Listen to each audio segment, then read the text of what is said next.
Well, hello there. This is Virtualis, the chess noob, learning and having fun with chess. Now, in today's game, I played against the King's Indian attack.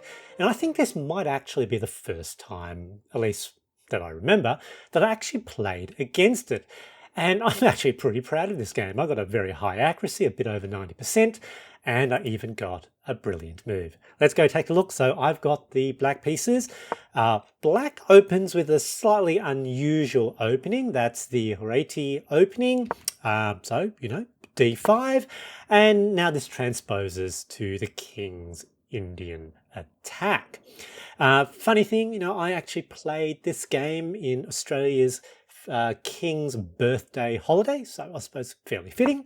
Developed the knight, so decide, look, let's just defend that pawn. Yep, fianchetto the bishop. I did my other knight, and now they short castles. So this complex is very common in the King's Indian attack.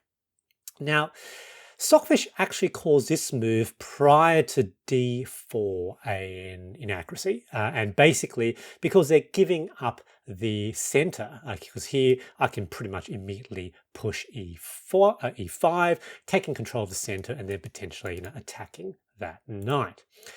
Now, in this position, I had a few sort of tactical and strategic thoughts. So, as I said, I've never really played against the King's Indian attack before. But given that they've committed so early to castling short, that kind of sets my strategic approach, which is all further development should be about moving pieces to the kingside to help develop an attack. And some tactics that potentially help with that include castling queenside, so basically developing these pieces, a castle queenside, because then I can potentially also add a pawn storm on the kingside. The other thing is when there's a fianchetto bishop where the king has castle 2, trading off that bishop is often really good. So this fianchetto bishop is really quite strong. Trading it off will be good for me. So potentially, getting the bishop onto this light square diagonal, the queen behind it, and forcing a trade might be very, very good.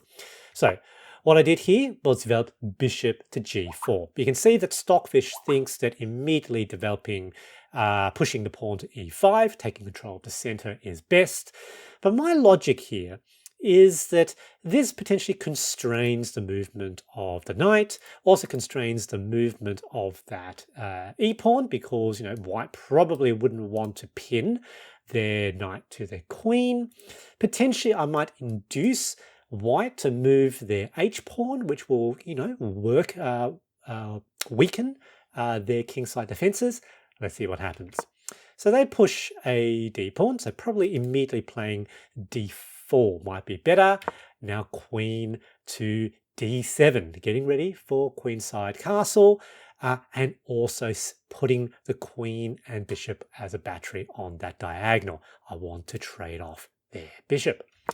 Here, my sort of tactical approach, trying to induce a mistake, worked. So I can understand why white tried to do that, trying to kick the bishop, but basically that pawn is hanging and I want to trade off that bishop. So bishop captures pawn. Very, very excellent. Potentially, if they take, I take back with the queen. Now here, they realize that taking back with the bishop isn't very good, so they develop another piece. This really isn't doing very much, and so here I take that bishop, they capture back, of course, and now there's a hole where their pawn was along the h-file. Very, very good for me. Long castles, potentially, there's a battery there, though I'm not really trying to control the center. They develop another piece again, and here, let's push that pawn, potentially, breaking that open, and of course, supported by my rook. Very, very good. I suspect that was kind of a waiting move. They weren't too sure what to do. Here, I decide to attack that bishop. I thought about, just straight up pushing the h-pawn, which is what Stockfish thinks is actually the best move. I thought I didn't quite have enough of an attack there, so I decided to try to dislodge that bishop. So they take the bait, they take that pawn. Now I push the pawn again. They take that knight. That's fine. Take, and now evaporated one piece. Looks like they can take because it's, defended by the pawn, but it's not defended. This pawn is pretty much the last man standing in terms of the defense of the white king. They need that pawn to be on g3, which means that knight isn't really defended. Rook captures the knight. Brilliant move. Now white didn't quite notice the danger. They take back. You can see it's a blunder. A mate in 5. This king is now stuck on these semi-open or open H and G files, because now I've got queen to G4 with check, and this is the thing, they only had that one defender left, while I still have 3 attackers. King forced to move, bishop out with check, king forced back, queen infiltrates with check, king to G1, and now that is mate. Rook to G8 is also mate. I decide to mate with queen. Queen, H2, good game, GG. My big takeaway from this game is to make use of the basic middle game strategy of attacking the opponent's king and making use of the tactics that support it.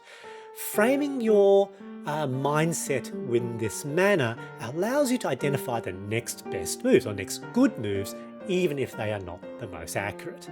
I hope you enjoyed this video, and thanks for watching.